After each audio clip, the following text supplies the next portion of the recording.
this will work for basically any instrument, whether it's a virtual instrument sampled from a VST like Contact or Nexus. It could be a trumpet, a guitar, a piano, it doesn't matter. And you could even take and sample an audio clip of you playing it and then add on these effects. I'm using Ableton's grandpiano, which comes with the sampler, because most people who have a copy of Ableton will also have the grandpiano, and it's a very clean sound, which means it's fun to dirty up.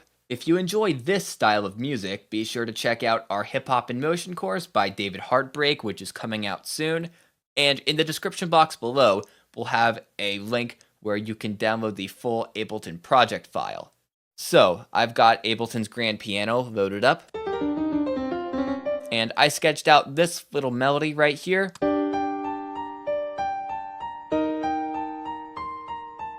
Nothing super special, just a pretty typical hip-hop piano melody.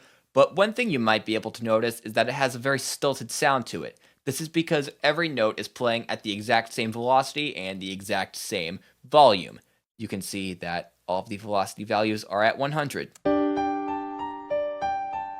And because of this doesn't sound like an actual person is playing the piano, it sounds more like a virtual instrument, which is what it is. But we want this to sound like a real instrument with somebody playing the piano. We want to kind of fool people with that. There are two ways to accomplish this. One way would be to edit the velocity numbers manually by just clicking them and then dragging them. But the way that I prefer to do this, and the way that's more convenient, at least in my opinion, is to use the velocity MIDI effect. So let's go over to our MIDI effects tab, click on velocity, and then drag it to be before the grandpiano or whatever instrument you're using. Now, the velocity settings all depend on what type of sound you're going for. If you want a sound with a lot of very harsh notes, like somebody's just pounding at the piano and really playing with a lot of intensity, you'll want a very high drive, and you would want to set the lowest range to be at a pretty high number so no low notes get in. But in my case, I'm going for more of a soft and muffled sound, so I'm going to take the drive and put it somewhere around minus 0.32. Now I'm going to take the high output range and I'll decrease that as well. You can already hear we're getting a pretty nice muffled sound. I think we'll go for 81. That sounds pretty nice. I'm going to take the compand, which is sort of like a little compressor, and nudge it up just a little bit. We'll go for 0.02. I'll take the output low and just put that all the way down at 0.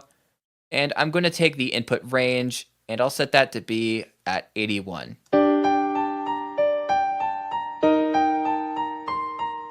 Now, I prefer the sound we have going on here with the velocity, but we still have the problem with the notes all being played at the same velocity and the same volume.